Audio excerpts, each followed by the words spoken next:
ठीक है ना?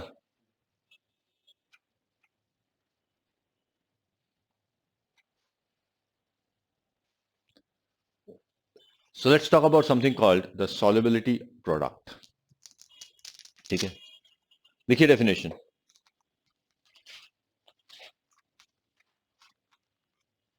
The product of the concentration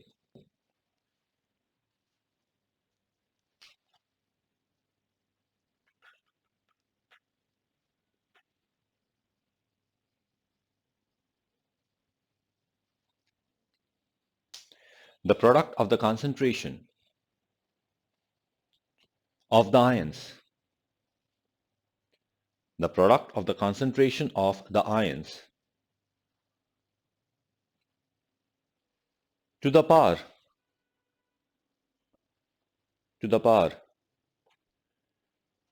their respective product of the concentration of ions to the power their respective stoichiometric coefficients to the power their respective stoichiometric coefficients in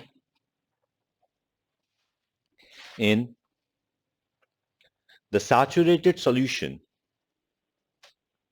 in the saturated solution of the salt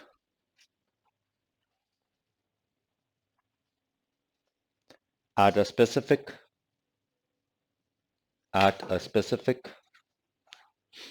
temperature is termed solubility product. ठीक है, फिर से बोल रहा हूं. The product of the concentration of ions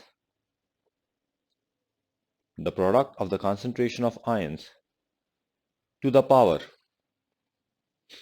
their respective stoichiometric coefficients to the power their respective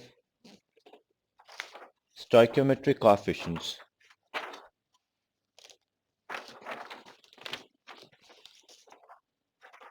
at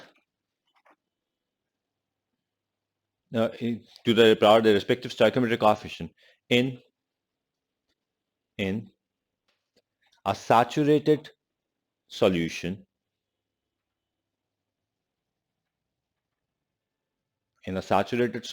of the salt at a specific temperature is termed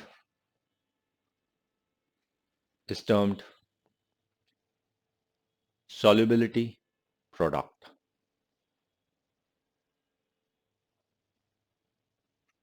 Is termed solubility product.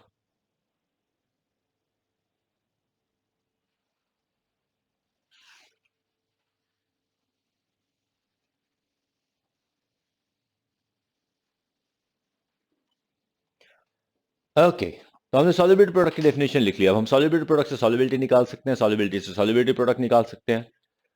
अब एक छोटा सा एग्जांपल लेते हैं. हमारे पास एक solution है. उस सॉल्यूशन में हमने सोडियम फ्लोराइड डिसॉल्व किया. We dissolve sodium fluoride in it. ठीक है, सोडियम फ्लोराइड की जो कंसंट्रेशन है वो है X. ठीक है, और इसी सॉल्यूशन के अंदर हमने कैल्शियम क्लोराइड डिसॉल्व कर दिया.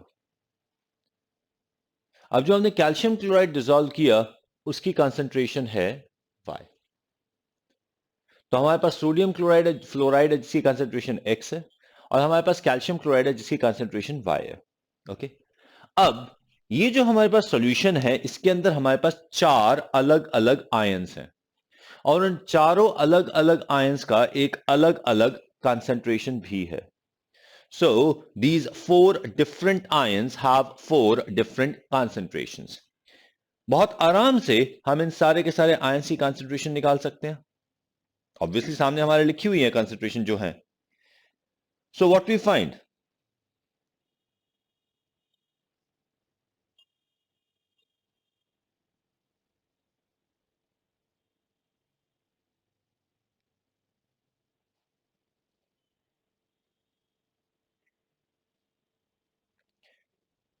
what do we find? We find that the concentration of Na plus is equal to X. The concentration of F minus is equal to X. ठीक है?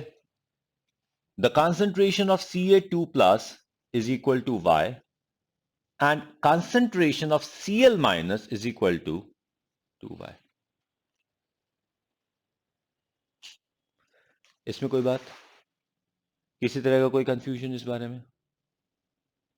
I think it's quite obvious. Okay, इस solution में हमारे पास 4 salts हैं. This solution has 4 salts. कोई दिक्कत? इसमें sodium fluoride है, इसमें कैल्शियम फ्लोराइड है, इसमें सोडियम क्लोराइड है, और इसमें कैल्शियम क्लोराइड भी है. ठीक है ना?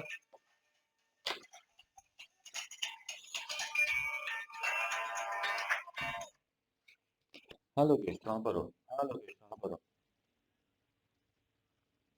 मेट्रो पे क्यों उतार दिया?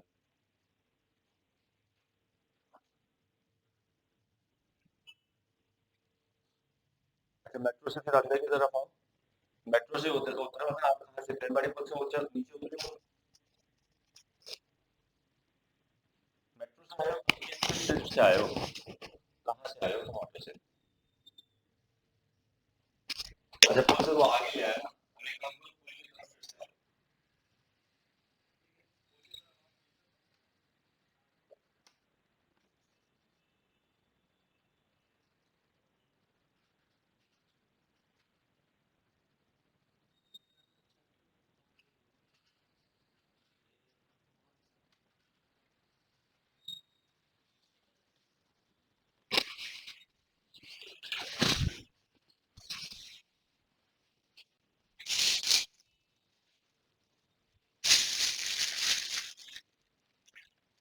ओके,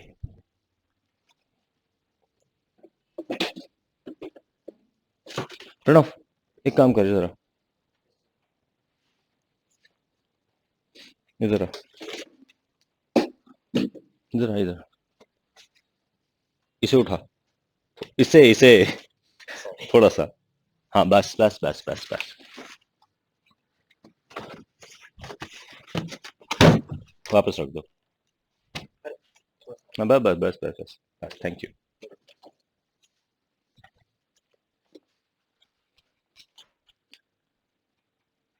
ओके, तो हमारे पास ये डिफरेंट आयंस हैं.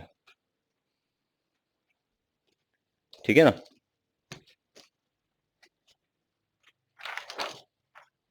मार्कर कहाँ रख दिया ब्लू वाला? कोई बात नहीं, चलो. अब हमारे पास यहां पे 4 सॉल्ट्स हैं. हमारे पास सोडियम क्लोराइड है, सोडियम फ्लोराइड है, कैल्शियम क्लोराइड है, कैल्शियम फ्लोराइड है. हम इन सब के प्रोडक्ट्स लिख सकते हैं. ठीक है? अब हम क्या लिख सकते हैं? आ जाओ आ जाओ. हमारे पास है एक सोडियम फ्लोराइड.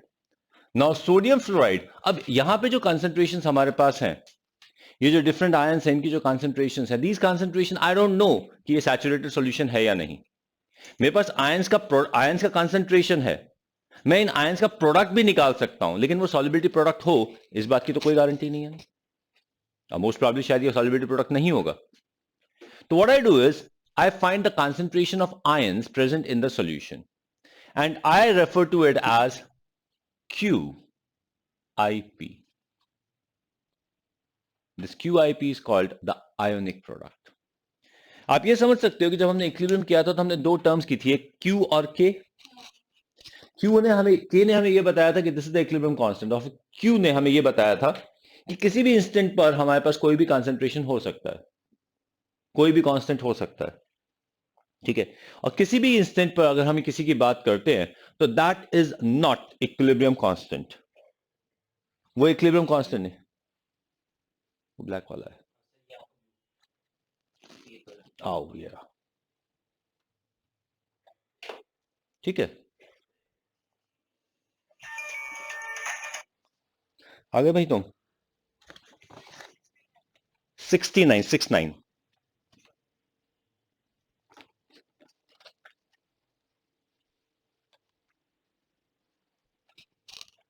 ठीक है. So that's what we have as ionic product. अब इसका आयनिक प्रोडक्ट अगर हम निकालते हैं तो आयनिक प्रोडक्ट तो हम बहुत आराम से तसल्ली से प्यार से निकाल देंगे. और कैसे निकालेंगे? This is going to be equal to the concentration of sodium ion into concentration of fluoride ions. ठीक है. इसी तरीके से हम Q I P of calcium chloride निकाल सकते हैं. हम इसी तरीके से Q I P of sodium chloride निकाल सकते हैं. और हम Q I P of calcium fluoride भी तो निकाल सकते हैं. ठीक है. Could you give me these values in terms of x and y?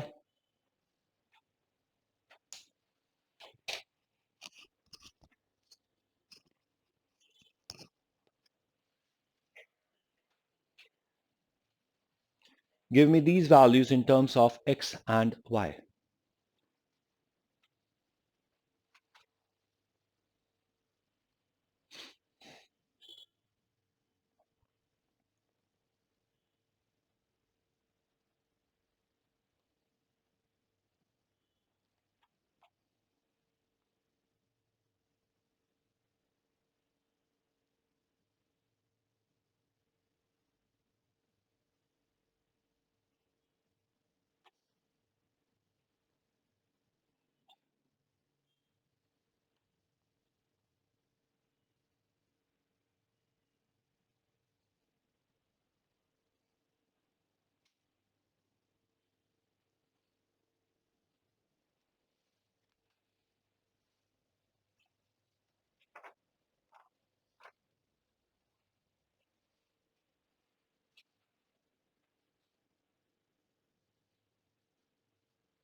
ये क्या कर रहे हो?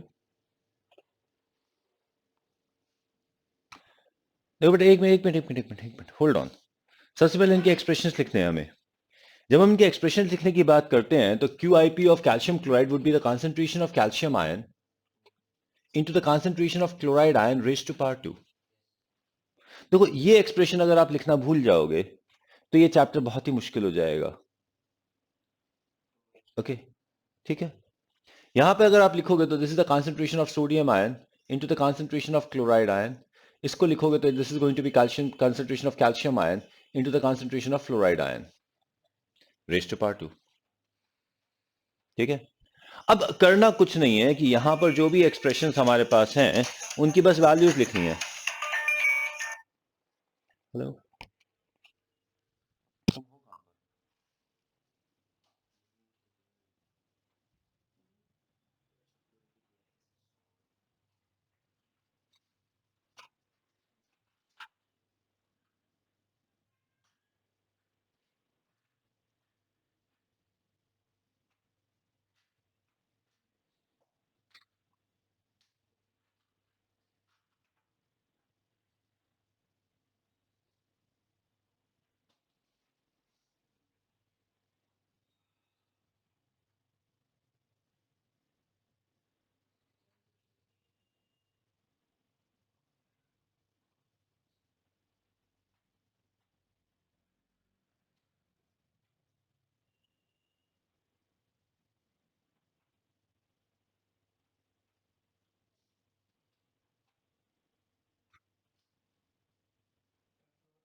हाँ जी, आंसर आ गया।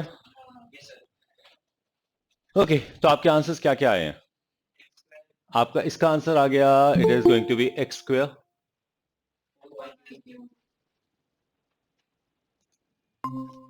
ठीक है, इसका आंसर आपका आ गया 4y³। इसका क्या आया?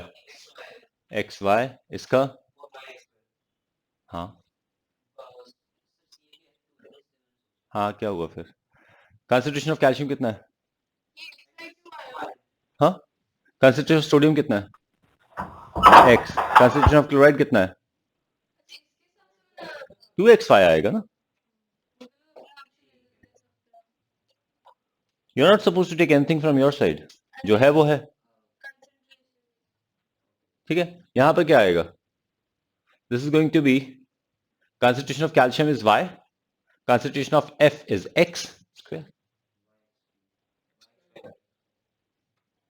ठीक है, all these are ionic products।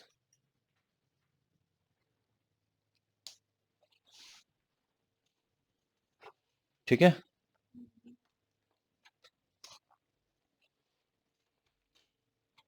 Ionic products इस रिएक्शन के क्यों हैं? जैसे कि हमने इक्विलिब्रियम में कहा था ना, क्यू और के। तो ionic products are the Q of the reaction.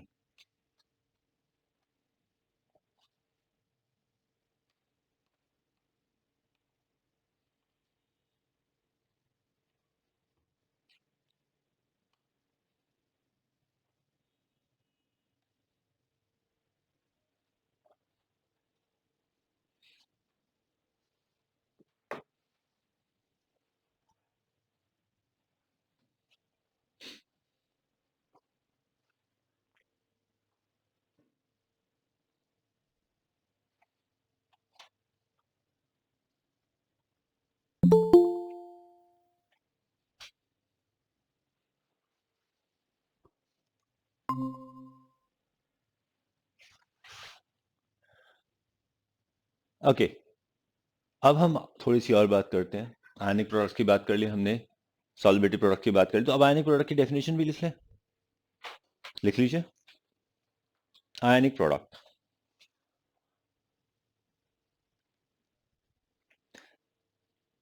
the product of the concentration of ions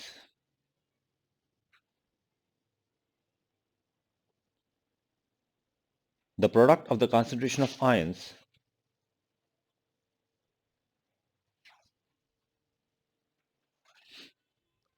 corresponding to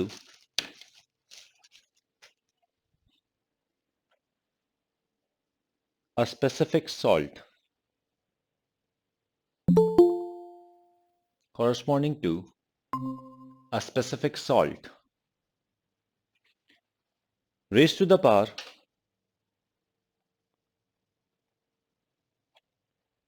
their respective stoichiometric coefficient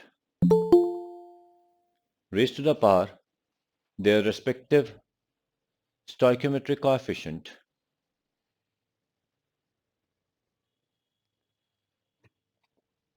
present in a solution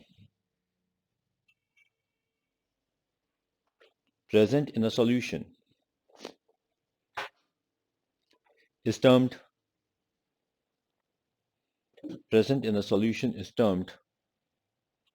the ionic product।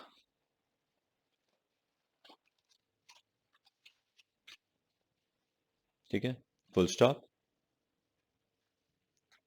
if the ionic product is greater than if the ionic product is greater than the solubility product if the ionic product is greater than the solubility product, the precipitation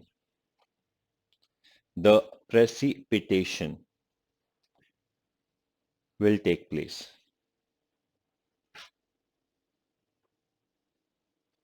Okay, full stop.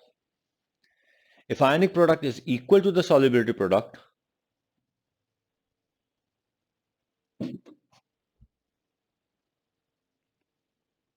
if ionic product is equal to the solubility product,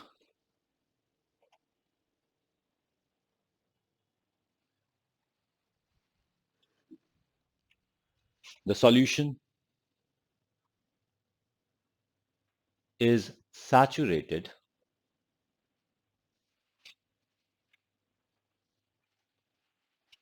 and if it is less than the solubility product,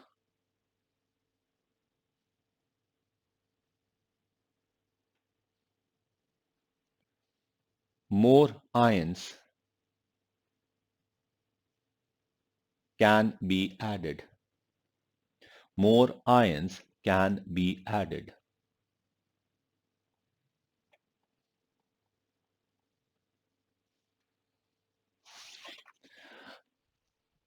So that is what we have as ionic product and the solubility product.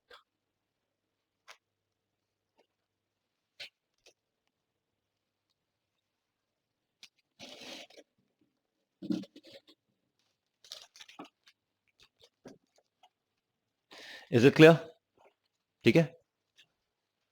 अब देखो, अगर आपको कोई भी solution दिया जाता है, आपको हमेशा ये दिया जाएगा कि आपके पास एक पर्टिकुलर सॉल्ट का सॉल्यूशन है, उसके अंदर आपने दूसरा सॉल्ट सॉल्यूशन ऐड कर दिया, या एक सॉल्ट सॉल्यूशन है जिसके अंदर एक सॉल्ट की कंसंट्रेशन ये है, दूसरे की कंसंट्रेशन ये है, बता दी जाएगी और आपसे ये पूछा जाएगा प्रेसिपिटेशन होगा या नहीं. यही सबसे कॉमन क्वेश्चन है, कहां पे प्रेसिपिटेशन होगा, कहां पे प्रेसिपिटेशन नहीं होगा. What should be the concentration of the ion so that precipitation takes place, what can be the maximum concentration of ion so that the precipitation does not take place. तो सारे के सारे questions इसी पर आते हैं. ओके, तो आपको आयनिक प्रोडक्ट निकालना पड़ेगा. जैसे कि जब हमने आपसे बोला था ना रिएक्शन फॉरवर्ड जाएगा या बैकवर्ड जाएगा, तब मैंने आपसे कहा था कि क्यू की वैल्यू निकाल लेना. क्यू की वैल्यू निकाले बिना आप ये नहीं बता सकते कि रिएक्शन फॉरवर्ड जाएगा या बैकवर्ड जाएगा. The moment you know the value of Q, आपको उसी समय पता चल जाता है कि रिएक्शन फॉरवर्ड जाएगा या बैकवर्ड जाएगा. इसी तरीके से प्रेसिपिटेशन होगा या नहीं, यहां पर भी क्यू निकालना है, बस उस क्यू का नाम आयनिक प्रोडक्ट है. Is it clear? ठीक है. अब मैं आपसे एक बहुत ही छोटा सा प्यारा सा क्वेश्चन पूछूंगा. ठीक है, जैसे कि मेरी गंदी आदत है, मैं आंसर बोर्ड पे पहले लिखता हूं, उसके बाद क्वेश्चन पूछता हूं, और फिर भी आप क्वेश्चन का जवाब गलत दे देते हो, क्योंकि मैं क्वेश्चन के अंदर एक छोटी सी ट्रिक छोड़ देता हूं जो आप ध्यान नहीं रख पाते. तो मैं अब एक क्वेश्चन लिख रहा हूं. Let us see whether you can answer it और नॉट. ठीक है, ओके.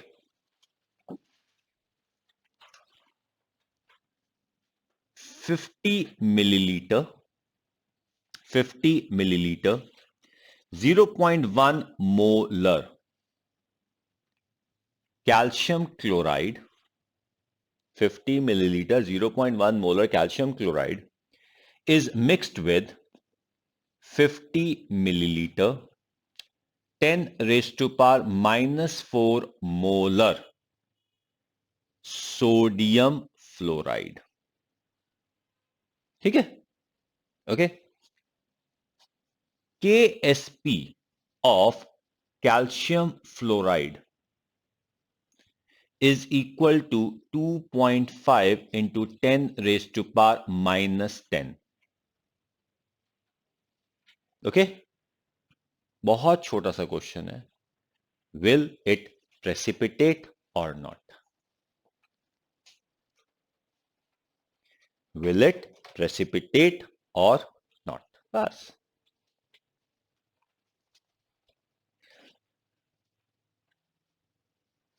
एक बार बताऊं, मैं आपके सामने ये सारी की सारी चीजें जो आंसर्स आपको लगता है ना मैं लिख देता हूं, उसका रीजन होता है. उसका रीजन ये होता है कि मैं आपसे एक स्पेसिफिक गलती करवाना चाहता हूं. ठीक है, एक ही स्पेसिफिक गलती होनी चाहिए, क्योंकि बाकी सब कुछ बोर्ड पे लिखा है. कोई और गलती करोगे तो मुझे बुरा लगेगा.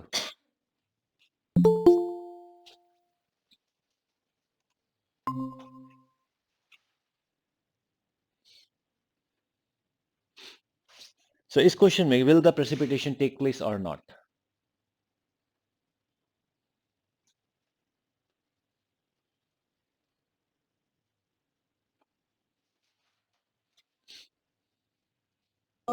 क्वेश्चन क्या है सर? क्वेश्चन वही वाला है जो तुम्हारी कॉपी के अंदर लास्ट क्वेश्चन लिखा था, सॉल्युबिलिटी प्रोडक्ट का प्रेसिपिटेशन होगा या नहीं, लिखा तो है। 50 ml 0.1 मोलर कैल्शियम क्लोराइड को 50 ml 0.10⁻⁻4 मोलर सोडियम फ्लोराइड के साथ मिक्स कर दिया है। अब प्रेसिपिटेशन होगा या नहीं?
ओके, तुम्हारी QIP की वैल्यू क्या आई है?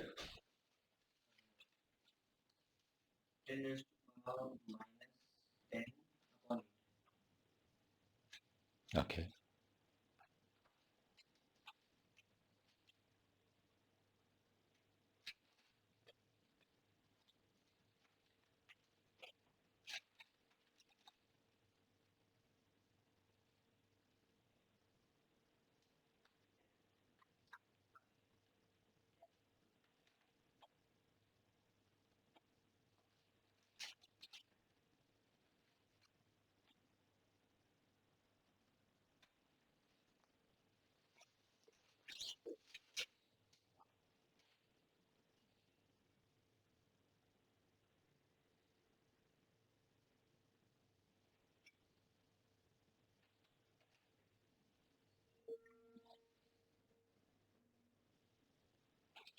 हाँ भाई, बाकियों का क्या वैल्यू आई है इसकी?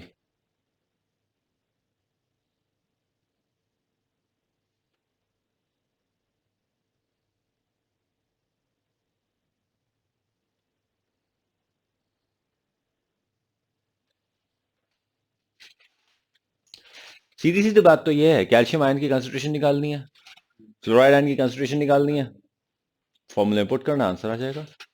और ये देख लेना है, कि वो के की वैल्यू से ज्यादा है या कम है। अगर कम है तो प्रेसिपिटेशन नहीं होगा, ज्यादा है तो प्रेसिपिटेशन हो जाएगा, तो प्रेसिपिटेशन हो जाएगा। व्हाट इज सिद्धांत, प्रेसिपिटेशन होगा या नहीं होगा? ज्यादा है तो प्रेसिपिटेशन होगा, लेकिन ज्यादा है या नहीं यही तो पता करना है। उसके कहां झांक रहा है, यहां पे देख के बता। सौम्य, व्हाट्स द आंसर? तो कंसंट्रेशन में मल्टीप्लाई करने में कितनी देर लगती है? सामने तो लिखी है concentration.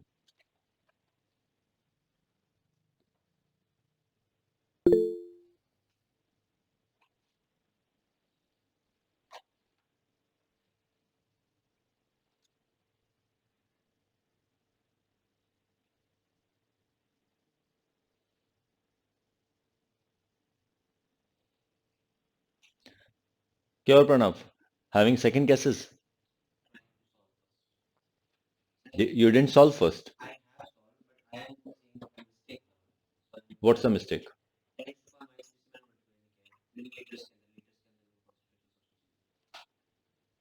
Does it make a difference here?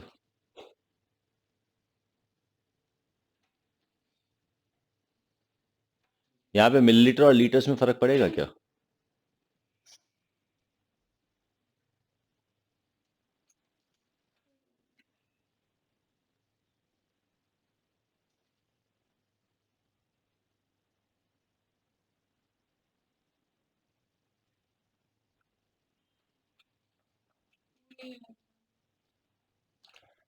Pranav, you have the right answer. जानते कहां फंसाया था मैंने इसमें? विच ही somehow was able to guess। 50 ml एक और 50 ml दूसरा अगर मैं मिक्स करता हूं तो वॉल्यूम डबल हो जाती है, हर किसी का कंसंट्रेशन हाफ हो जाएगा।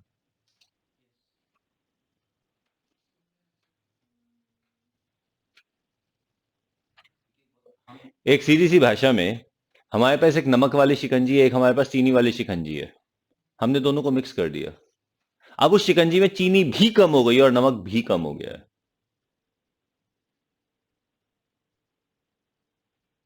Is it clear?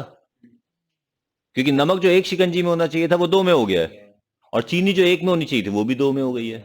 तो एक्चुअली दोनों का कंसंट्रेशन कम हो गया है। And same is happened here.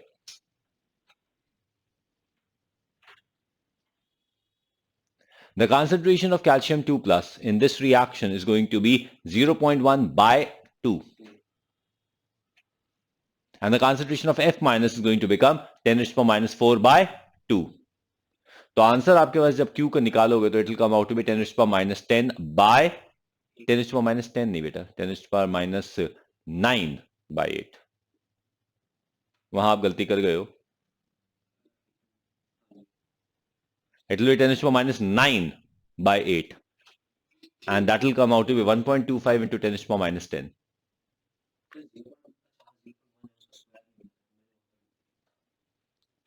हाँ, वो अलग बात है कि गलती करने के बाद भी आंसर ठीक आ गया, बट अगर QIP पूछा होता तो गलत हो जाता, क्योंकि आपका answer 1.25 into 10 raised to power minus 11 आ जाता, whereas it is 1.25 into 10 raised to power minus 10। So, is it clear now?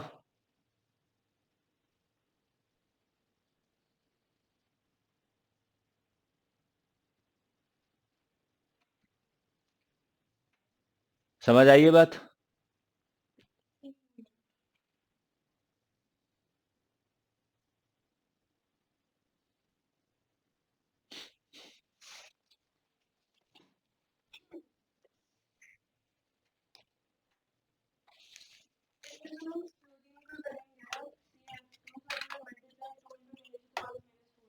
Why would you multiply it by 2? There are not fluorine, 2 fluorine। हमने कैल्शियम फ्लोराइड तो डाला ही नहीं है ना। बेटा system में fluoride कितने हैं? That's it। 2 से मल्टीप्लाई क्यों करोगे?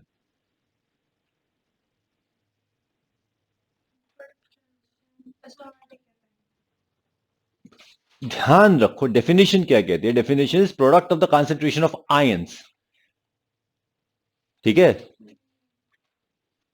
हमने कहीं पर यह नहीं बोला कि product the concentration of ions must be multiply by the stoichiometric coefficient. ये हमने कहीं नहीं बोला।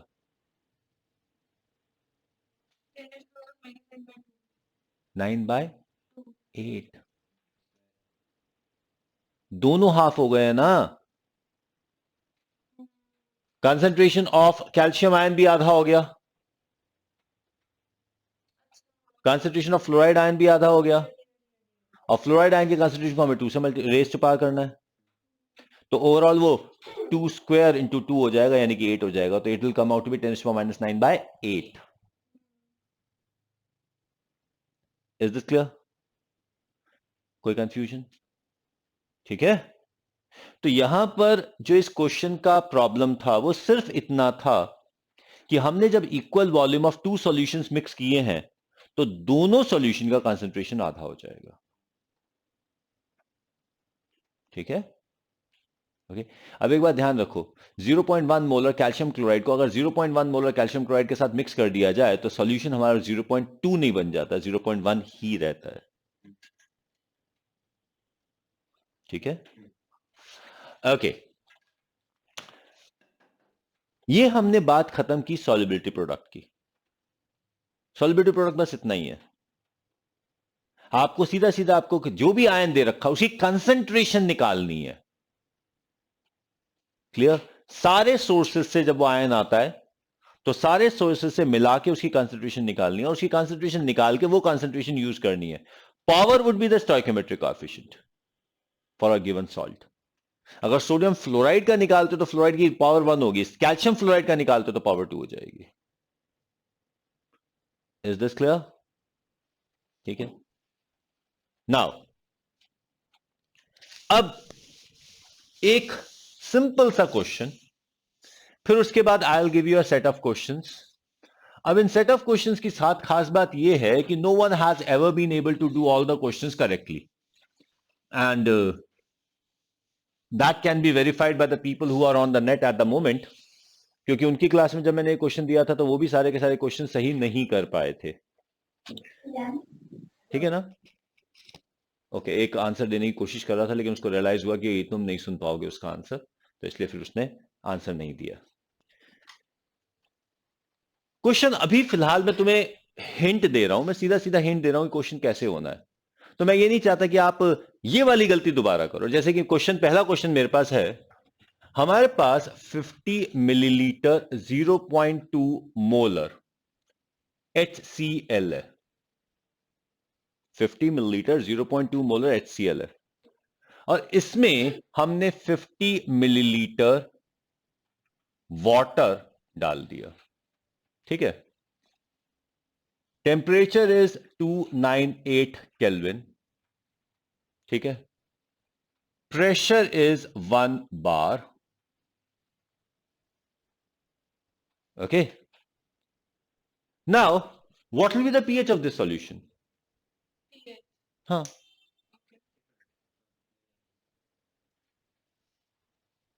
what will be the pH of this solution?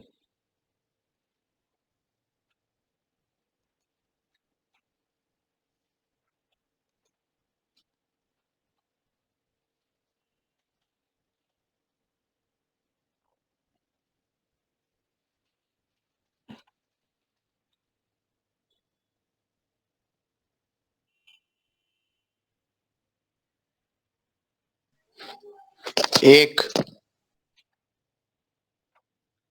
लिख के भी बता सकते थे। सर लिखने में वो फीलिंग नहीं आती ना। हाँ हाँ, अब सबको तो यही फीलिंग आएगी ना कि जब तुम्हें ये क्वेश्चन तुमने किया हुआ है इसलिए तुम हाँ बोल रहे हो, नहीं तो तुम्हें भी पता है ये क्वेश्चन कैसे हैं।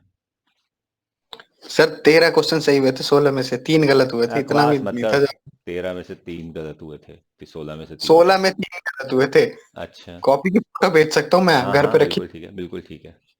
हम्म, लाइन से गलत हुए थे सारे। 3 गलत हुए थे, वो भी 3। लाइन से। हाँ वो अलग बात है। That's it, the answer is 1। कैसे आया आंसर 1? बहुत सिंपल सी बात है। 0.2 मोलर था, 0.2 मोलर को हमने 50 मिलीलीटर पानी डाल दिया, कंसंट्रेशन आधा हो गया, 0.1 मोलर कंसंट्रेशन हो गया, 0.1 मोलर स्ट्रॉन्ग एसिड का पीएच निकालने को कहा है, वो आंसर 1 है। ठीक है ना? होता है कभी कभी लोग अच्छे अच्छे मुश्किल मुश्किल क्वेश्चन करके सिंपल क्वेश्चन में मर जाते हैं। कश्ती वहां डूबी जहां पानी कम था। क्वेश्चन भी गलत वो हुआ जो इजी था, डिफिकल्ट तो हम कर रहा है। कैंसर भी उसी ने दी जिसके दाने दाने में केसर का दम था। ये बोल रहा है कैंसर भी उसी हुआ जिसके दाने दाने में केसर का दम था।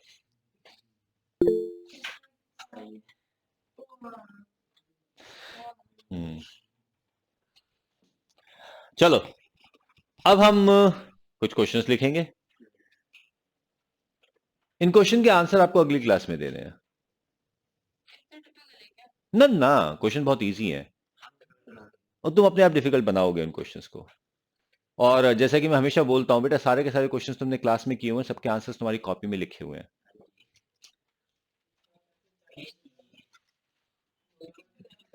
हाँ,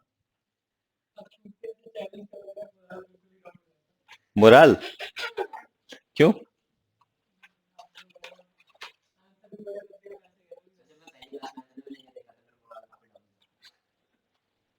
ओके, देखो बेटा, हाँ हाँ, मेरी क्लास में सारे जोक मर जाते हैं, so you understand whether you are a joke और नॉट। नहीं, मर गए जोक तो। एनीवे, देखो बेटा, केमिस्ट्री के मामले में सबसे बड़ी बात यह है कि केमिस्ट्री में अंडर कॉन्फिडेंस नहीं मारता, ओवर कॉन्फिडेंस बहुत बुरी तरह मारता है। तो इसलिए पहली क्लास में मैं कॉन्फिडेंस को ही मार देता हूं, मारना पड़ता है, क्या करें। Anyway, you have to be cautious. अब जैसे कि ये वाला मैंने क्वेश्चन दिया था, सिंपल सा क्वेश्चन था, कोई ऐसा मुश्किल क्वेश्चन नहीं था।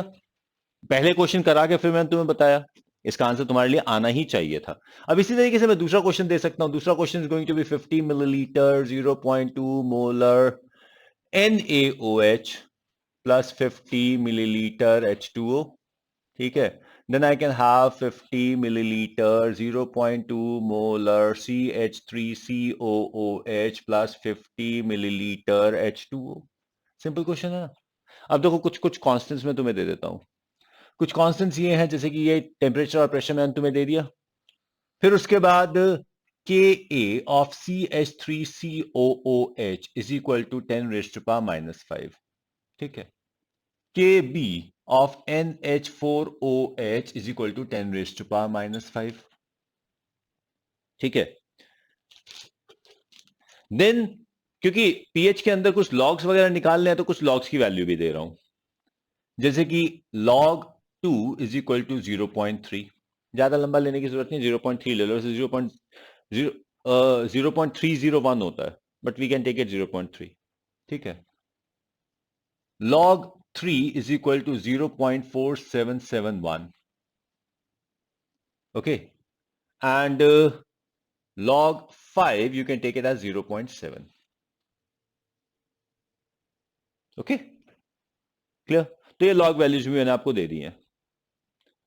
And then we can have another concentrations. Fourth is 50 milliliter 0.2 molar NH4OH plus 50 milliliter H2O, ठीक है। Then we have a fifth, we have 50 milliliter 0.2 molar HCl plus 50 milliliter 0.2 molar CH3COOH। Sir एक बात पूछना था। पूछो। Sir ये जो आपने कांस्टेंट की वैल्यू दी है, पहले भी यही दी थी। हाँ, आज बट भी यही दे रहा हूँ। बट एनसीईआरटी के हिसाब से वैल्यू अलग है। हाँ, एनसीईआरटी के हिसाब से वैल्यू है, इट इज 4.85। CH3 का 1. अरे 1.85 इंटू 10⁻⁵ है, ठीक है ना। हाँ तो एक बार बताओ, अगर मैं 1.85 इंटू 10⁻⁵ दे देता हूं, तो मेरे क्वेश्चन पे कैसे फर्क पड़ेगा? आंसर पे फर्क पड़ेगा ना। हाँ सर। तो जो भी मैंने कांस्टेंट दिया है, according to that answer would vary. हाँ sir. And very obviously I am going to mark the question according to the constant I have given you. हाँ सर। तो how does it make a difference? What is the correct constant? नहीं sir, मतलब वैसे पूछ रहे थे कि मतलब हर ये जगह तुम्हें हर याद एग्जाम नहीं में। करनी, ये वैल्यूज तुम्हें याद नहीं करनी है, ये तुम्हें एग्जाम में दी जाएंगी। अच्छा तो बात खत्म सर, हो गई। वैसे वैसे एक और डाउट था। अगर मतलब लॉग निकालना होता, लाइक 10⁻⁻5 का तो आप इजीली निकाल लोगे, बट 1.74 को तो नहीं निकाल पाएंगे यहाँ हम पे लोग। नहीं निकल पाएगा, इसलिए तो नहीं दिया वो। तो मतलब एनसीईआरटी में है तो मेडिकल के एग्जाम में दे देंगे। तो वैल्यू देंगे ना। अच्छा फिर ठीक है। फिर ठीक है, क्या मतलब है? क्वेश्चन दिया जाता है सॉल्व करने के लिए, हाँ तो सॉल्व करो।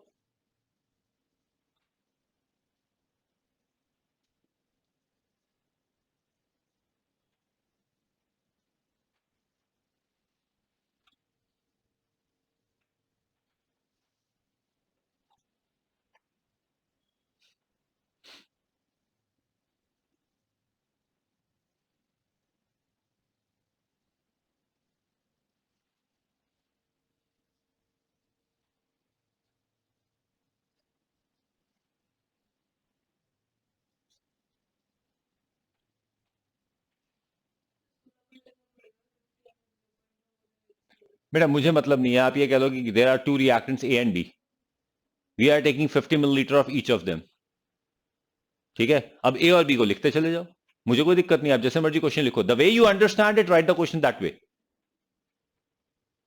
But the mistake I intend you to do, उसके अलावा कोई मिस्टेक करोगे तो बुरा लगेगा, ठीक है।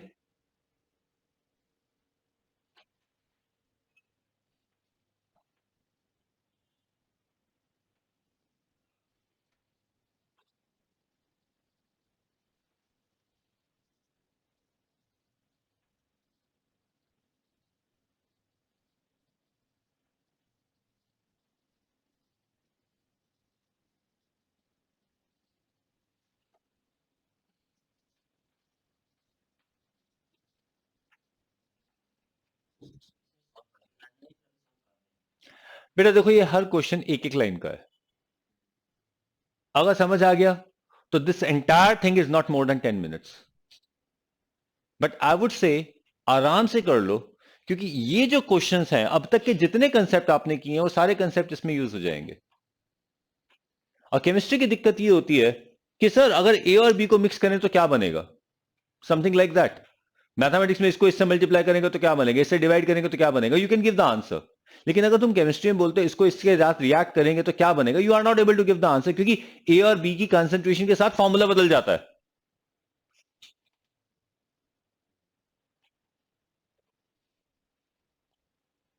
Is that okay?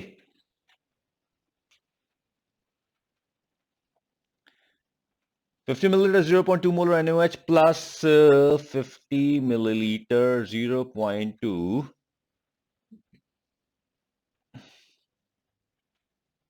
नहीं दो ही होंगे अब तो, बाकी तो मैंने लिख दिया ना, HCl तो कर दिया मैंने। ओके चलो इसको 0.2 की जगह, हाँ 0.2 ही रहने दो।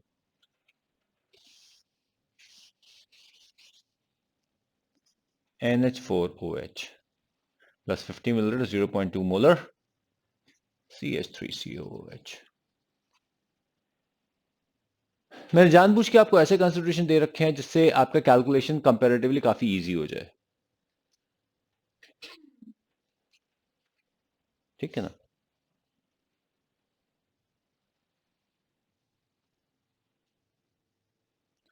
Now we have 50 milliliter 0.4 molar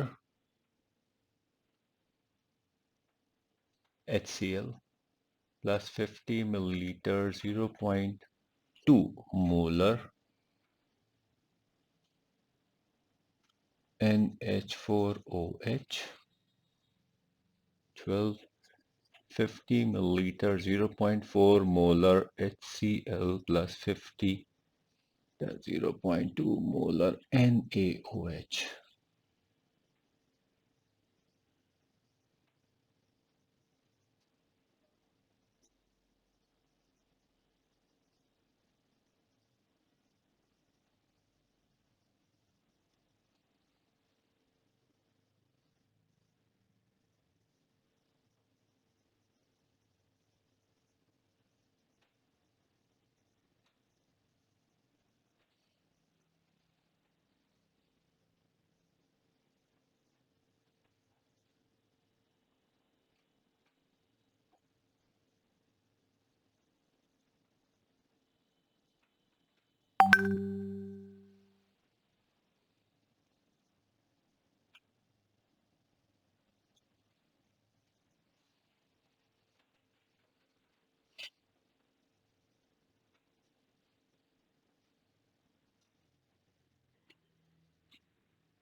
कुल 18 क्वेश्चन है हमारे पास, इजी हैं। सर उस दिन तो 16 थे, आज 2 एक्स्ट्रा कर दिए मैंने। अभी बनाए हैं। हाँ अभी अभी बनाया है। अच्छा ठीक।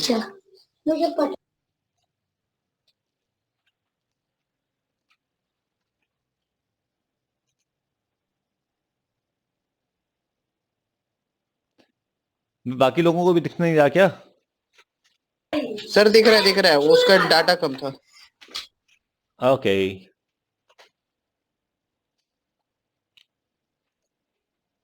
हाँ क्लियर है भाई, दिख रहा है मुझे भी।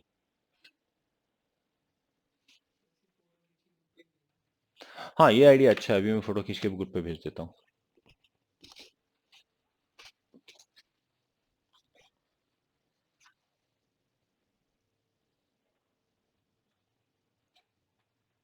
हम भेज दे स्क्रीनशॉट लेके। बेटा तुम्हारा स्क्रीनशॉट उतने क्लियर नहीं है ना। खींचो सर फिर आप।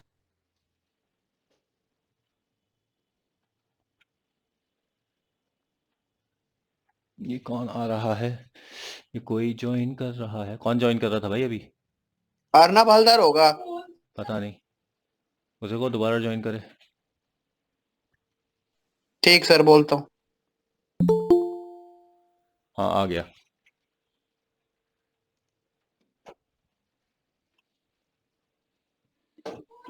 हाँ गुड अर्नब, आ गया तो वेरी गुड।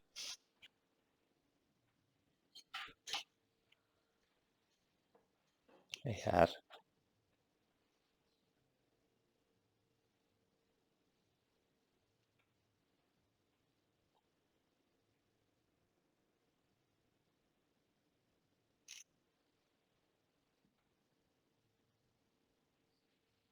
ये तो भाई पहुंच गई तुम्हारे पास, सबके पास।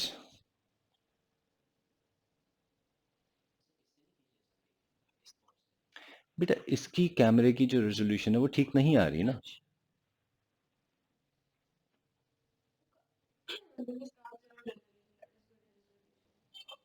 हम्म।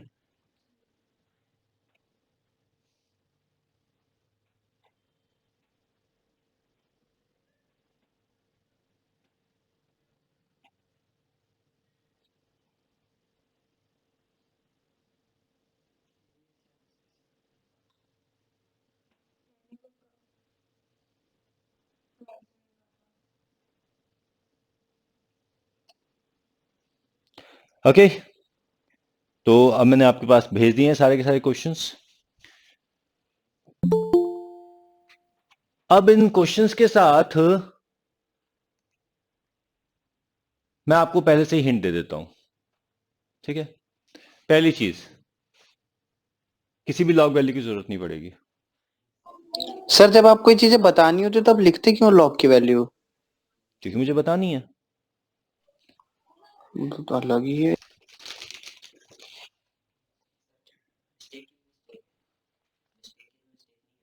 क्या?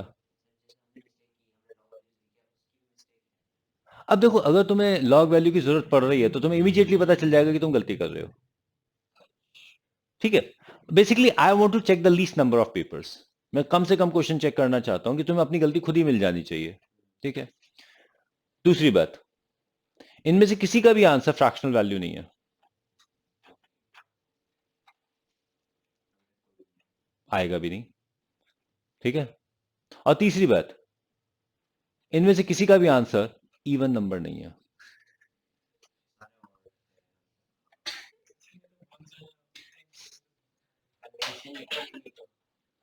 ठीक है? यानी कि आपके पास कुल मिला के कितनी ऑप्शंस हैं? 7। 7 ऑप्शन टोटल है सारे क्वेश्चंस के अंदर। भैया 1 से कम हो नहीं सकता, 14 से ज्यादा होगा नहीं, and that's only the odd numbers. बचे क्या? 1 3 5 7 9 11 13। अब तुम एमसीक्यू खेलो चाहे कुछ भी क्यों खेलो,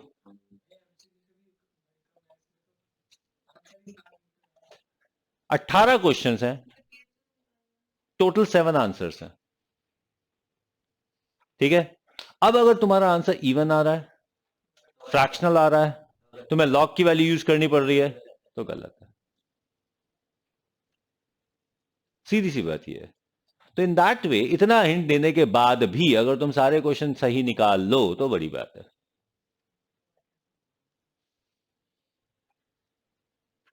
और उस पर एक और हिंट भी है, इन सब के आंसर आपकी कॉपी में लिखे हुए हैं।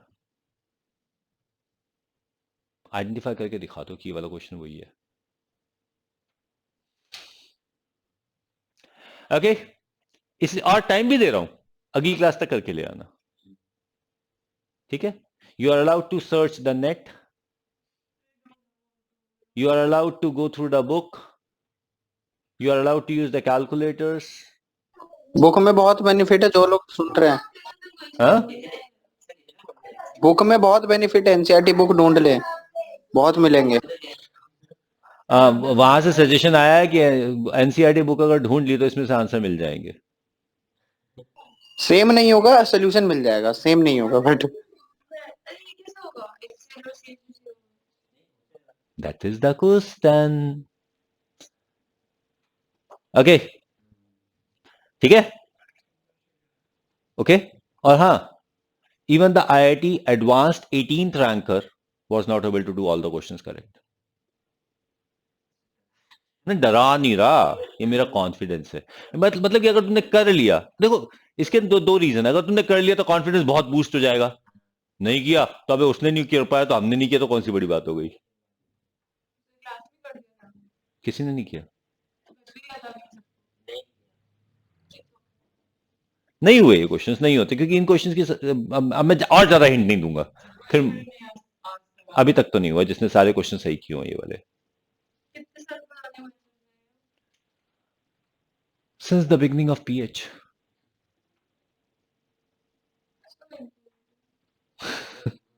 ओके ना, अब हम एक नए टॉपिक की बात करेंगे। और जो लोग क्लास में ऑनलाइन क्लास में बैठे हैं और ये सोच के बैठे हैं कि आज हमारा रिवीजन हो रहा है, आप जरा थोड़ा सा आ जाइए क्योंकि अब जो टॉपिक कर रहे हैं वो नया टॉपिक है, and we are going to talk about something called the indicators. Sir ये आपने क्लास में क्यों नहीं कराया था इंडिकेटर्स? तुम्हें रीजन पता है ना? नहीं नहीं। तुम्हारी क्लास में पढ़ना कितने लोग चाहते हैं? सर जितने लोग चाहते हैं उनके लिए तो जरूरी है ना। तो उनके लिए तो ये आ जाएंगे इस क्लास में, दिक्कत क्या है?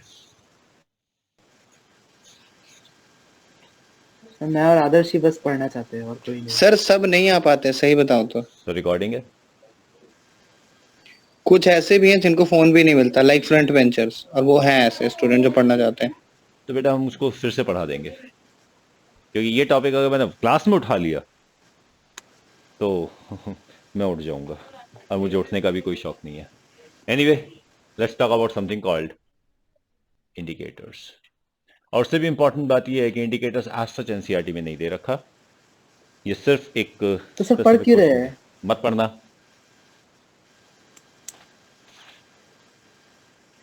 Okay, now let's talk about the indicators. आखिरकार इंडिकेटर्स होते क्या हैं और क्या यूज करते हैं?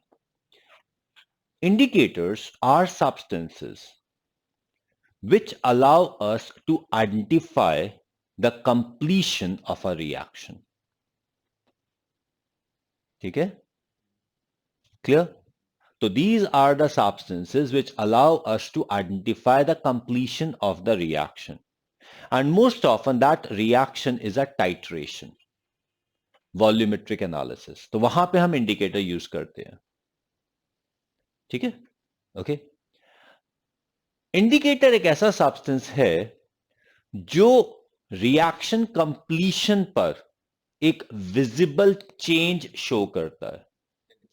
That visible change is most often the change in colour. किसी किसी केस में प्रेसिपिटेशन भी होता है, किसी किसी केस में कलर चेंज होता है, मोस्ट ऑफन कलर चेंज होता है। तो कोई भी सब्सटेंस जब क्वालिफाई करता है to be an indicator, then it must satisfy the condition that its color change is very sharp and identifiable. अब ऐसा नहीं है कि पिंक से लाइट पिंक हो गया और पिंक से लाइट पिंक थोड़ी ना पता चलेगा, या लेट्स से ग्रीन से डार्क ग्रीन हो गया, या कलरलेस से पेल येलो हो गया। अब यार पेल येलो नजर नहीं आता, आसानी से पता नहीं चल पाता।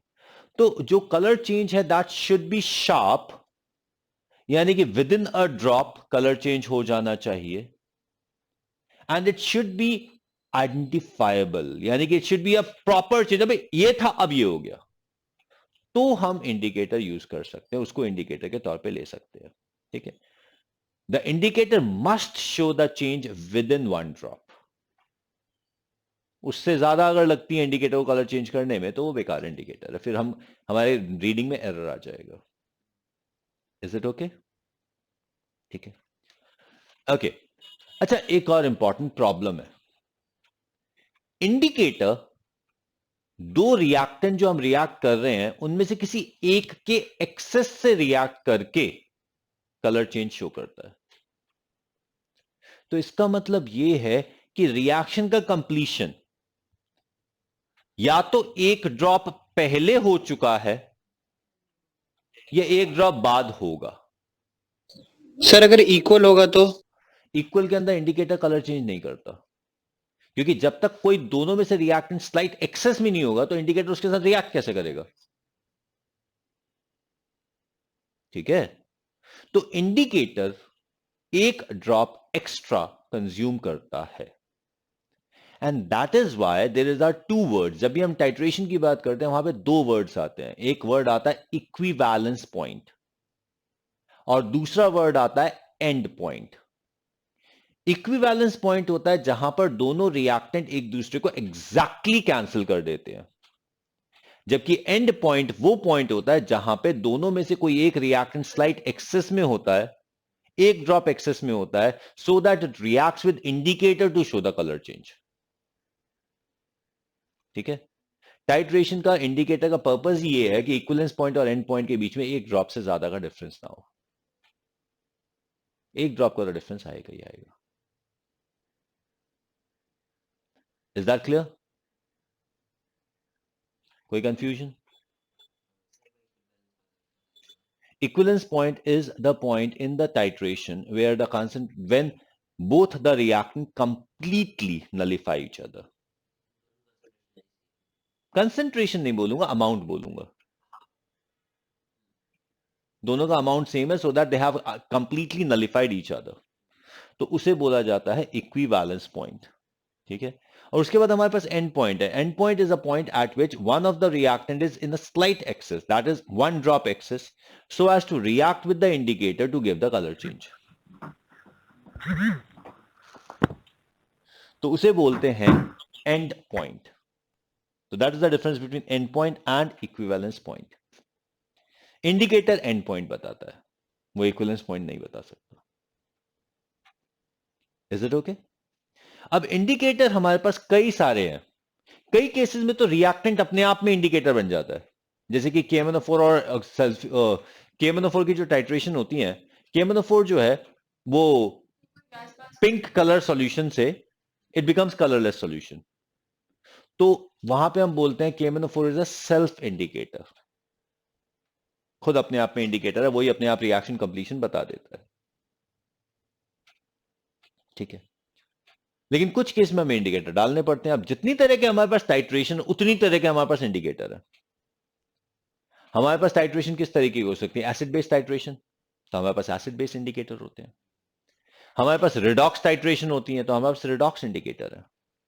हमारे पास कॉम्प्लेक्सोमेट्रिक टाइट्रेशन है जिसमें कॉम्प्लेक्स बनता है, तो कॉम्प्लेक्सोमेट्रिक इंडिकेटर्स है। तो जितनी तरह की टाइट्रेशन उतनी तरह के इंडिकेटर, और ऑब्वियसली उतने इंडिकेटर।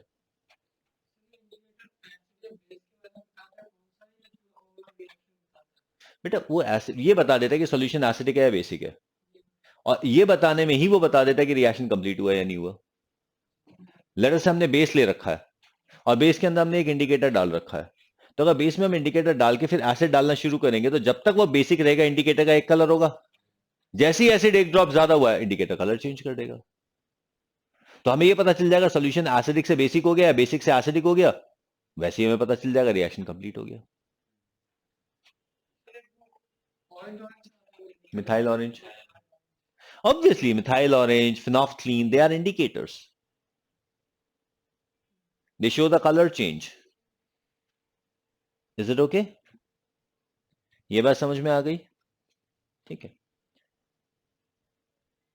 अच्छा अब हमारे कोर्स में इस समय देखो, एज सच इक्विलिब्रियम चैप्टर के अंदर सारे इंडिकेटर्स आते हैं, सारे इंडिकेटर्स हम इक्विलिब्रियम चैप्टर में स्टडी कर सकते हैं, बट हमारे कोर्स में फॉर द टाइम बीइंग सिर्फ एसिड बेस्ड इंडिकेटर है, मतलब वो इंडिकेटर जो एसिड बेस्ड टाइट्रेशंस को बता सकते हैं।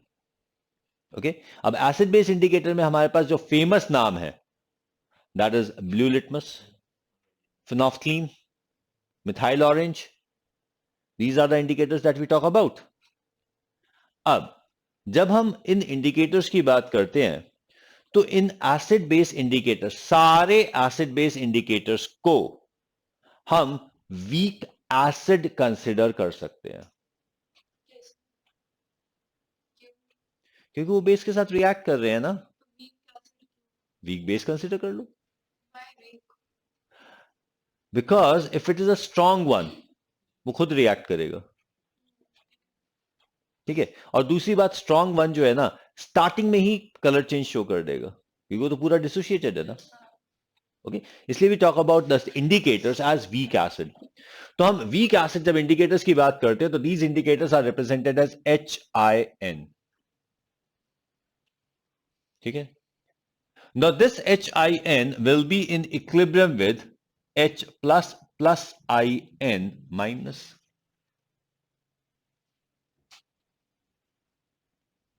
ठीक है। अब यहां पर अब जब इक्विलिब्रियम आ गया तो इक्विलिब्रियम कांस्टेंट भी आएगा। अब how do we write the sir equilibrium constant? हाँ सर आपने यहाँ पे ये आई एन कैसे एच को डिसोसिएट कर दिया इंडिकेटर को? मैंने बोला ना indicator is a weak acid. Sir वो आपने फिर ये भी तो बोलता वीक एसिड भी हो सकता है, वीक बेस भी हो सकता है। लेकिन हम वीक एसिड लेके चल रहे हैं तो हम उसके वीक एसिड की तरह से ट्रीट करेंगे और वीक बेस के कॉन्जुगेट को ले लेंगे यार, हमें क्या दिक्कत है। और सर चलो ठीक है, वीक एसिड है तो H प्लस दे देगा। आई एन माइनस क्या होता है? IN minus is the conjugate base of it. तो सर ये कोई एलिमेंट थोड़ी है। नहीं है बेटा, इंडिकेटर तो माइनस, एलिमेंट इंडिकेटर के कॉन्जुगेट को हमने IN माइनस लिखा है। सर वहां पे इंडिकेटर की जगह पे हम कुछ भी लिख सकते हैं, लाइक मिथाइल ऑरेंज समथिंग कुछ हो सकता था। बेटा HIN represents methyl orange, HIN represents phenolphthalein। नहीं समझा, एक और बार सर। मैं मिथाइल ऑरेंज को HME लिख देता हूं, मैं ठीक सर। फिनॉल्फ्थलीन को HPH लिख देता हूं, क्या दिक्कत है, हम्म। क्या प्रॉब्लम है? कुछ तो फिर इसलिए वो कॉमनली डिसोसिएट हो HIN लिख देता हूं। फिर वो आई एन अगर मान लो क्या बोलते हैं मिथाइल ऑरेंज है तो एच एम ई लिख दिया आपने, उसके बाद ये क्या बोलते हैं IN डिसोसिएट की हो गया जगह अगर ME लिख दिया ना, तो वहां वहां कंपाउंड में क्या H प्लस बनेगा? और ME माइनस लिख प्रोडक्ट दूंगा में सॉरी, मैं ME माइनस एम ई लिख दूंगा। माइनस। सर वो कोई प्रोडक्ट थोड़ी होता है ऐसे कुछ। बेटा वो प्रोडक्ट नहीं है, it is the representation of the product. हमने रिप्रेजेंट ऐसी अपनी मर्जी अरे से यार कर दिया मैंने इंडिकेटर। एसिड को लिख दिया HA, कोई दिक्कत? No sir. तो HA is going to dissociate to form H plus plus A minus। हाँ सर। अब A माइनस कुछ भी हो सकता है ना, हाँ सर। तो इंडिकेटर को मैंने HIN लिख दिया। अच्छा फिर मतलब इंडिकेटर की तो आपने लेकिन बोला था अभी कि एच आई एन की जगह पे आप फिनोफ्थलीन लोगे ना, आई एन की जगह आप H ले रहे हो यहाँ पे तो। HPH लिया है यार बेटा मैंने, एच पी एच लिए, फिनॉल्फ्थलीन को मैंने, आदर्श देखो पी इस एच समय लिए तुम जो बहस कर रहे हो वो गलत बहस है। मतलब। मतलब ये है कि मैंने इंडिकेटर का एसिड लिया है, एसिडिफाइड फॉर्म ऑफ इंडिकेटर लिया है, तो इसलिए मैंने HIN लिख दिया है। तुम ये चाहते हो ना कि मैं ऐसे लिखूं IN dissociates to give H plus and some minus, मैं ऐसा नहीं लिख रहा हूं, मैं उसको HIN लिख रहा हूं, acidic form of the indicator को। मतलब इंडिकेटर आई एन था, आपने उसका नहीं एसिडिक फॉर्म नहीं एच, नहीं नहीं, इंडिकेटर HIN है। इंडिकेटर एच आई एन है हाँ तो क्या आई हुआ? एन क्या है? हम्म, आई एन क्या है फिर? उसका कॉन्जुगेट बेस। उसका कॉन्जुगेट सर कोई एग्जांपल लेके आप बता दो ना। ले एग्जांपल ये है, लिया अभी तो इतना कॉम्प्लिकेटेड।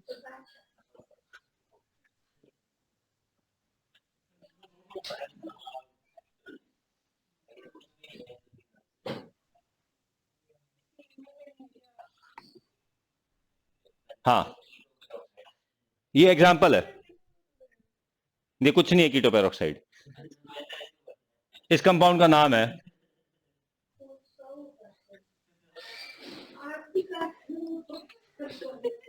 ये है फिनॉल्फ्थलीन, ठीक है। अब ये इक्विलिब्रियम में आएगा, लो तुम खुद खुश। अब एक व्यक्ति को क्या लग रहा है कि हमें एग्जांपल चाहिए, तो ओके फाइन एग्जांपल लो यार। अब ये इक्विलिब्रियम में आएगा, अब इसका जो कॉन्जुगेट बनेगा वो ये है,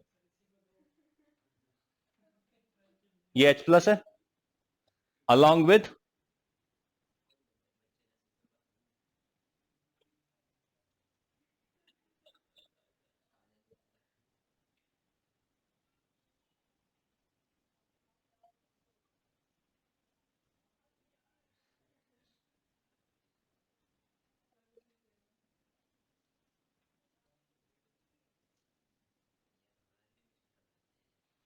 हाँ भाई आदर्श हो गया ठीक, आदर्श, क्या किया? आपने एग्जाम्पल पूछा ना, हाँ सर। लिखो। ये HIN है, इन इक्विलिब्रियम विद ये H प्लस है, और ये IN माइनस है। अब ठीक है बेटा? हाँ ये था सर फिनोफ्थलीन। ये आपके आगे H प्लस, इसका नाम क्या होगा? किसका? ये जो लास्ट में बना है, ये इसका कॉन्जुगेट बेस है ना, इसका नाम क्या होगा? नाम हाँ फिनोफ्थलेट। तो मतलब आप कह सकते हो कि इंडिकेटर था फिनोफ्थलीन, उसको हमने इक्विलिब्रियम में रखा, तो मतलब H प्लस आयन अगर रिएक्शन फॉरवर्ड होते H प्लस आयन, और ये उसका एट बन गया, H प्लस आयन रिलीज हो गया और ये एक अलग कंपाउंड बन गया है। बेटा ये अगर एसिटिक एसिड को डिसोशिएट करके एसीटेट बनाते तो एसीटेट को अलग कंपाउंड बोलते हैं क्या हम?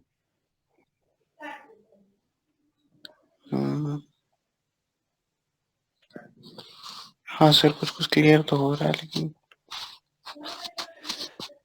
Others, you are again justifying me not doing this thing in the class.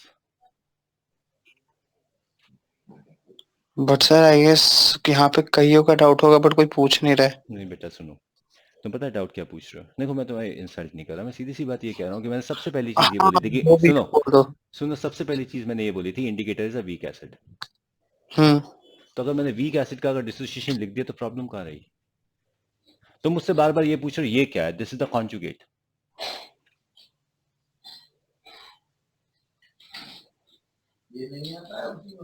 तो कॉन्जुगेट बनाने के लिए आप एसिड से H प्लस निकाल देते हो, प्रॉब्लम कहाँ है? सिर्फ मैंने एक वर्ड इंडिकेटर लिख दिया उसकी वजह से सारा कंफ्यूज थोड़ा हो जाएगा। सर ये HIN वीक एसिड है या वीक बेस है? Acid weak acid. Okay sir. Okay sir. और अब एक और चीज सुनो, बहुत इंपॉर्टेंट सी एक और चीज, when we say this is a weak acid, तो अब ये सवाल आता है कि why do we call these weak acids as indicator? What is special about these weak acids? हैं weak acids, no confusions with that. तो इन weak acids में स्पेशल क्या है कि जब उनको नया नाम दे दिया इंडिकेटर, उसका स्पेशल ये है कि this acid and its conjugate have different colors.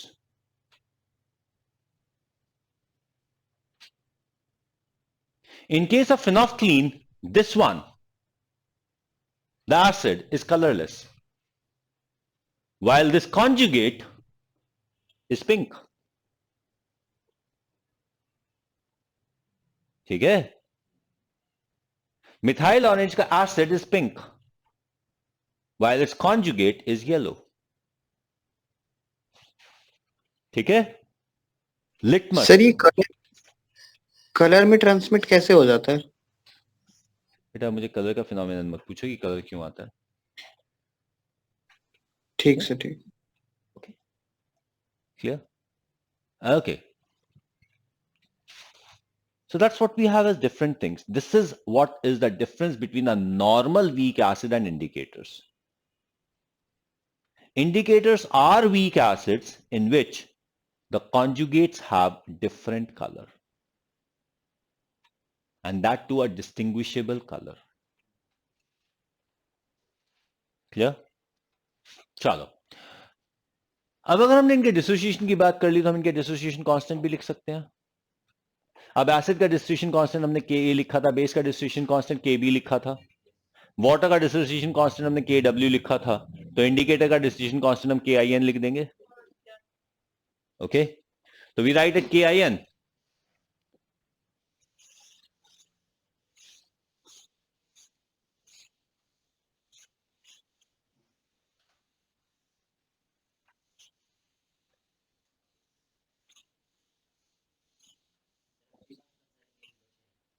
क्या?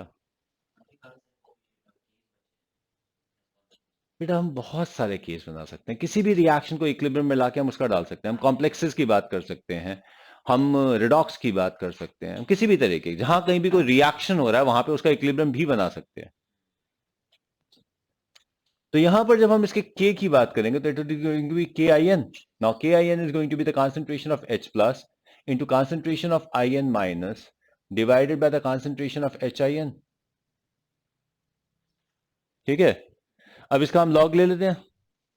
जब log लेंगे तो हमारे पास आ जाएगा log of KIN is equal to log of the concentration of H plus log of the concentration of IN minus divided by the concentration of HIN.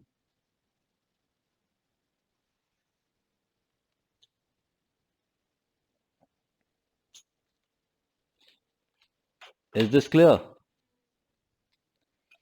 अब इस log H plus को left पे ले आओ, log KIN को right पे ले आओ, तो it becomes log H plus is PH. Now this is equal to PKIN plus log of the concentration of IN minus upon the concentration of HIN. ठीक है,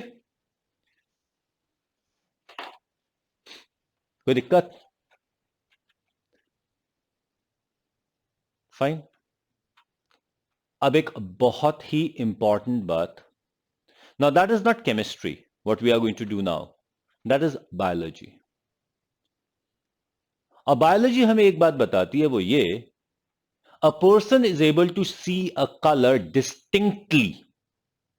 मतलब एक स्पेसिफिक कलर को कोई व्यक्ति सिर्फ तब देख सकता है when the concentration of that color is at least 10 times more than the other colors present in the system.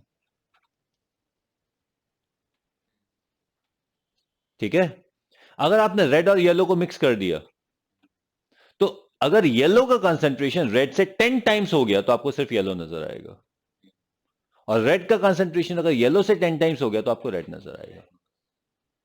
तो आपको एक स्पेसिफिक कलर तब नजर आता है जब वो बाकी कलर से एटलीस्ट 10 टाइम्स ज्यादा हो. ठीक है, तो अगर IN माइनस की कंसंट्रेशन HIN से 10 टाइम्स ज्यादा है तो आपको IN माइनस नजर आएगा, उसका कलर नजर आएगा. और अगर HIN की कंसंट्रेशन IN माइनस से 10 टाइम्स ज्यादा है तो आपको HIN नजर आएगा. कंसंट्रेशन अमाउंट से तुम्हारे वो ब्राइटनेस पता चलेगी, कलर नहीं.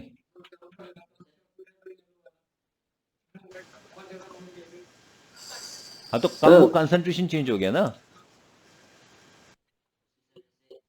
सर हाँ बोलो अर्नब. सर HIN का कलर क्या है वैसे? हर किसी पे चेंज नहीं हो जाएगा बेटा,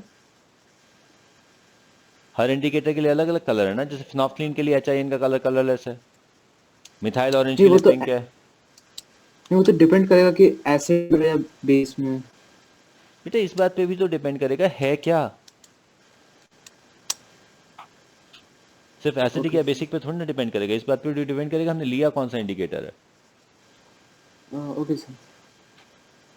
ठीक है, ओके.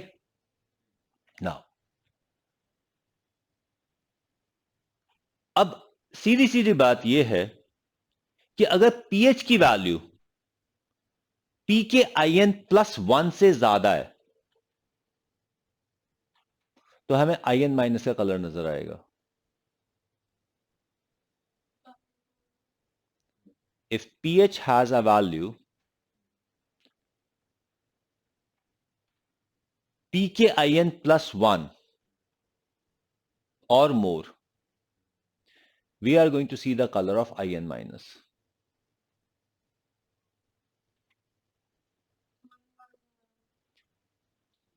हमें IN माइनस 10 टाइम्स चाहिए ना. ठीक है, तो अगर हमारे पास pH is greater than equal to PKIN plus 1, ठीक है, we see color of IN minus. ठीक है, and if pH is less than equal to pKin -1,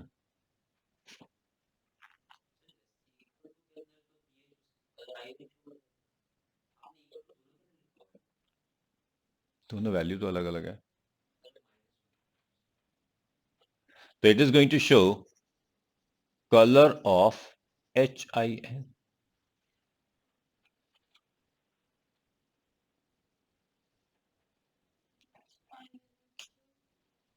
क्योंकि HIN अब 10 टाइम्स ऑफ IN माइनस है ना, तभी तो ये -1 आएगी इसकी वैल्यू, लॉग की वैल्यू, ठीक है, is it okay?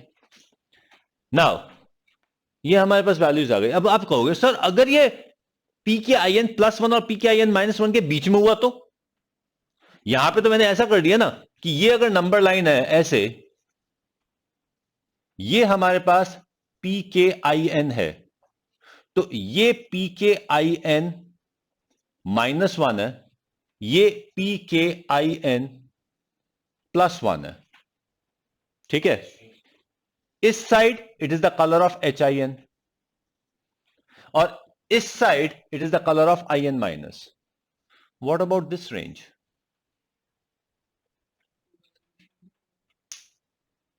Important thing, अगर किसी रिएक्शन को करते हुए pH इस रेंज में आ गया तो इंडिकेटर यूज नहीं हो सकता। इसे हम बोलते हैं रेंज ऑफ इंडिकेटर। इसको हम रेंज ऑफ इंडिकेटर बोलते हैं, but it means the range in which the indicator will not work. क्या?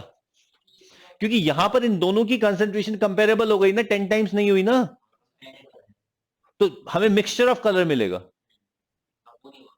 और जब मिक्सचर ऑफ कलर मिलेगा तो हमें पता ही नहीं चलेगा ना, वो तो एक ये लाइट वाला कलर, ये डार्क वाला कलर, और लाइट और डार्क को हम इतना आसानी से डिस्टिंक्शन नहीं कर सकते। Is that clear? So this is what we call as the range of indicator. और हर इंडिकेटर की एक अलग अलग रेंज होती है। जैसे कि अगर हम फिनोफ्थलीन की बात करें तो फिनोफ्थलीन की रेंज है 8 to 10। pH 8 से कम होगा तो इट इज कलरलेस, 10 से ज्यादा होगा it is pink. Methyl orange की रेंज है 3 to 5। तो 3 से फिनोफ्थलीन जब pH 8 और 10 के बीच में रहेगा तो फिनोफ्थलीन का कलर, मतलब फिनोफ्थलीन वर्क करेगा या नहीं करेगा? वही तो बोला, नहीं करेगा। अच्छा,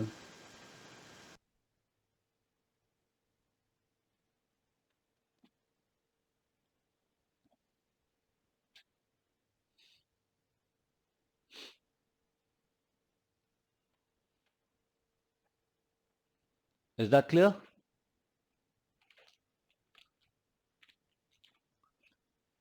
तो एक सीधी सी बात यह है कि अगर हमें phenolphthalein as an indicator use करना है तो द एंड पॉइंट और रिएक्शन एक 10 के इस तरफ होना चाहिए, एक 8 के इस तरफ होना चाहिए, और 8 और 10 का जो चेंज है that should be 1 drop change, तब फिनोफ्थलीन वर्क कर सकता है। अगर मिथाइल ऑरेंज यूज करना है तो आधा जो रिएक्शन, एक साइड रिएक्शन या तो वो 3 से नीचे होना चाहिए, 5 से ऊपर होना चाहिए, और 3 और 5 का जो चेंज है वो 1 ड्रॉप का होना चाहिए। तो गलत हो गया।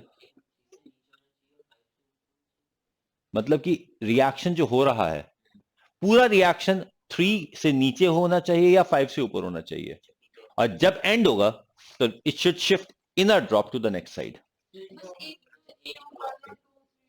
बेटा 2 ड्रॉप्स के अंदर उतना एरर बढ़ता जाएगा ना, ड्रॉप्स की भी तो एक वॉल्यूम होती है ना, और उतना टाइट्रेशन के अंदर एरर आ जाएगा ना हमारा। हाँ, इंडिकेटर टाइट्रेशन ही तो है।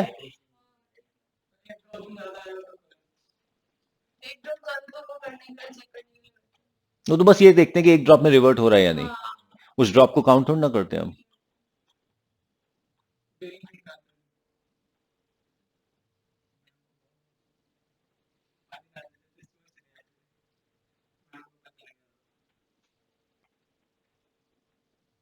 मैडम को इसलिए पता चल जाता था कि तुम अक्लमंद इतने ज्यादा हो, पानी डालोगे तो वॉल्यूम नहीं बढ़ जाएगा।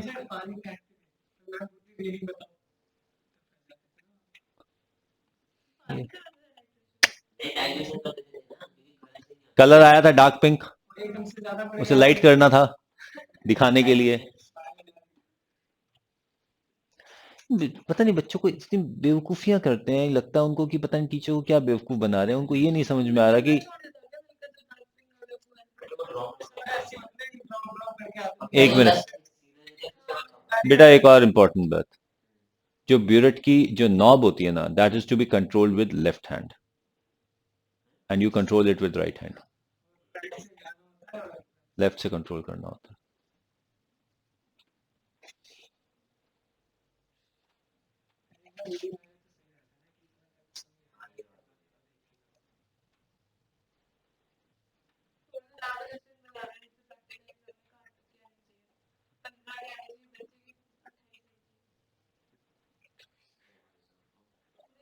Arnab, you are not supposed to discuss your CPT on this forum. Okay sir. Okay ना, चलो ये यहां पर आ गया, ठीक है। एंड नाउ ये हमने बात की इंडिकेटर्स की, ये है इंडिकेटर कंसेप्ट कि हमें पीएच किस तरीके से चेंज करना और क्या नहीं चेंज करना। तो इंडिकेटर होता क्या है वो मैंने आपको बता दिया, इंडिकेटर की रेंज क्या होती है वो मैंने आपको बता दिया, कि इंडिकेटर के अंदर एक ड्रॉप में क्या चेंज होना चाहिए वो मैंने आपको बता दिया। Is that clear? Any confusion with that? ठीक है, the chapter is actually over.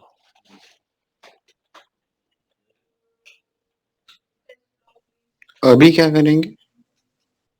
अभी हम